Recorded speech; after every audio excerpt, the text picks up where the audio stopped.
अस्सलाम वालेकुम friends, welcome to my channel. कैसे हैं आप सब लोग। तो फ्रेंड्स, आज हम बना रहे हैं कद्दू दाल, लौकी दाल। तो चलें इसके लिए हम देखते हैं क्या चाहिए। यहाँ पे मैंने लिया है कद्दू, जो लिया है मैंने हाफ़ के जी लिया है।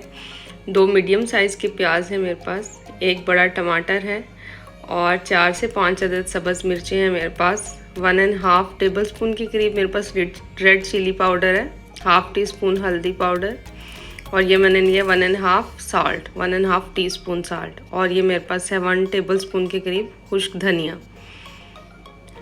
और ये मैंने लिया है लहसुन अदरक का पेस्ट, जिसको मैंने चॉप कर लिया है। ये है तकरीबन 2 से 3 टेबल स्पून के करीब। तो चलिए शुरू करते हैं साथ ही अपना बनाना। तो इसके लिए हम लेंगे 200 ग्राम के करीब कुकिंग ऑयल लेंगे। अगर आप खाना ज़्यादा बना रहे हैं तो आप कुकिंग ऑयल जो है वो अपने हिसाब से भी यूज़ कर सकते हैं। तो यहाँ पे हम लेंगे 200 ग्राम के करीब कुकिंग ऑयल, और साथ ही जैसे ही ऑयल गर्म होगा हम इसमें ऐड कर देंगे अपने प्याज। और प्याज डालने के बाद हम इसको हल्का सा फ्राई करेंगे, ना ज़्यादा डार्क कलर देंगे ना ही ज़्यादा लाइट कलर देंगे। जैसे हमारे थोड़े से प्याज जो हैं वो कलर चेंज करेंगे तो साथ ही हम इसके अंदर ऐड कर देंगे ड्राई स्पाइसेस, जिसमें मेरे पास है ज़ीरा। तो हम इसके अंदर ज़ीरा डाल के इसको हल्का सा कड़कड़ाएंगे। इससे ये कि इसका टेस्ट बहुत अच्छा आता है और खुशबू भी बहुत ही अच्छी आती है, और आपको इसको ऑयल के अंदर ही फ्राई करना होता है। और साथ ही में हम इसके अंदर ऐड कर देंगे अपना लहसुन अदरक का पेस्ट, क्योंकि लहसुन अदरक को भी आपने ऑयल में ही फ्राई करना होता है, फिर ही आपके खाने का टेस्ट जो है वो अच्छा लगता है। और अभी हमने इसके अंदर ऐड कर दिया अपना लहसुन अदरक, जो है 2 से 3 टेबल स्पून के करीब।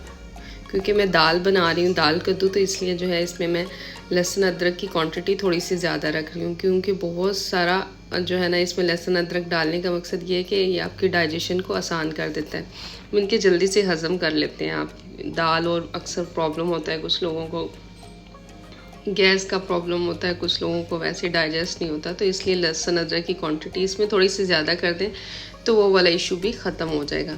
अभी हमने इसके अंदर डाल दिए अपने साथ ही टमाटर जो मैंने बताया था, एक बड़ा टमाटर हमने लिया था। साथ ही हमने ऐड कर दी अपनी हल्दी, और ये है हमारे पास धनिया पाउडर। और देखिए अब बिल्कुल लास्ट पे हम इसके अंदर डालेंगे अपनी मिर्चें। अभी हमने डाला है नमक, और नमक के बाद हम इसमें ऐड करेंगे अपनी रेड चिली पाउडर, और ये आपने बिल्कुल लास्ट पे डालनी है, अदरवाइज़ ये होगा कि ऑयल के अंदर जब ये फ्राई होगी तो स्मेल बहुत ज़्यादा हो जाएगी और वो चीज़ अच्छी नहीं है। अभी हमने जैसे ही इसके अंदर रेड चिली पाउडर डाला है, हल्का से इसको फ्राई करने के बाद हम साथ ही इसमें ऐड कर देंगे पानी, ताकि हम अच्छे से मसाले की भुनाई कर सकें और ये सारी चीज़ें जो है वो इस पानी के अंदर गल सकें। और आपको मसाले की भुनाई बहुत अच्छी करनी है, ताकि जैसे ही आपको लगेगा कि अब ऑयल सेपरेट होना शुरू हो गया है तो यहाँ पे आपका मसाला जो है वो अच्छी तरह भुन चुका है। लेकिन फिर भी इसके अंदर आपको नज़र आ रहा होगा खड़े मसाले सारे, प्याज, लहसुन, अदरक। लेकिन हमने इसको थोड़ी देर के लिए और कुक किया, और ये देखें सारे जो है वो सॉफ्ट हो गए हैं, बिल्कुल पानी इसका खुश्क हो चुका है और ऑयल सेपरेट नज़र आ रहा है। और इस स्टेज पे आके हम इसके अंदर डालेंगे अपना लौकी कद्दू, जो भी आप बना रहे हैं। मैं लौकी बना रही हूँ तो मैं लौकी ऐड करूँगी, और मैंने इसको कुछ इस तरह से शेप में कट किया, ना तो बहुत ज़्यादा बारीक है और ना बहुत ज़्यादा मोटी है। और इसकी एक सबसे बड़ी वजह ये है कि मैंने इसको इस तरह से कट किया, क्योंकि जो दाल इसके अंदर मैं ऐड करूँगी वो दाल मैंने ऑलरेडी जो है उसको मैंने बॉईल कर लिया है। 80% उस दाल को मैंने बॉईल किया हुआ है। आप चाहें तो वैसे भी बना सकते हैं, लेकिन मैं जब भी लौकी और दाल बनाती हूँ तो मैं दाल को जो है वो पहले से कुक कर लेती हूँ, बॉईल कर लेती हूँ।